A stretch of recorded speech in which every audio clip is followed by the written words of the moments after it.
Kosovo no 1991. So, everything the facilities was covered by ashes, with ashes. So, parang they said that, yung mga facilities nila, yung mga buildings nila, parang useless na. Laki aquarium yan, no? Ayan. Tapos, second thing is that the 12 senators didn't sign the extension of the contract of the Americans.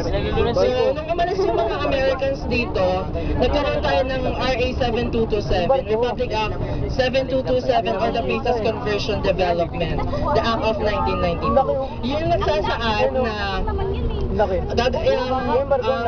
dating US Naval Base ay gagawing special economic zone.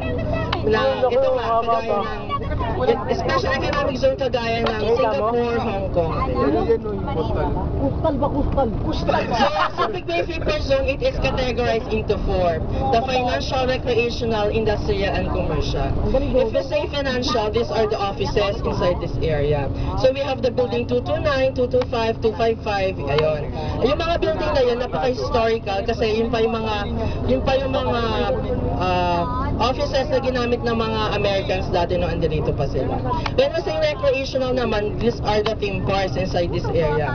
We have Ocean Adventure. Ocean Adventure, it is the first marine show na nagbukas sa Southeast Asia, and they use fresh waters.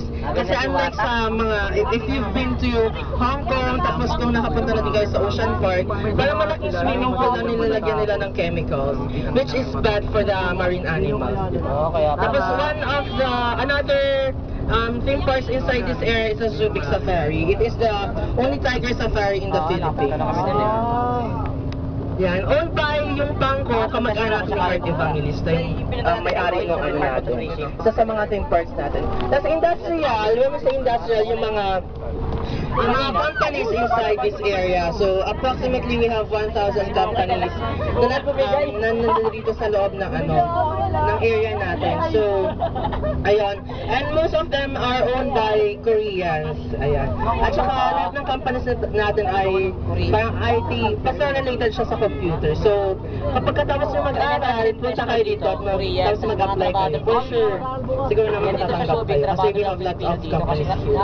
Sa commercial naman, when we say commercial, it talks about the hotels, restaurants, gano'n, na makikita dito sa area natin. Bira na magkaroon Philippine investor dito. So, di ba, Micah? mag-viewing tour muna tayo, guys. Di ba, boy? Di ba?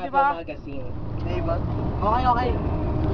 Naval Magazine, it is the most restricted area inside the Subic Bay Free Zone during the American times. Kasi, ano yung mga weapons and ammunitions ng mga Americans dati, doon siya nakalocate. Ayan. Ha?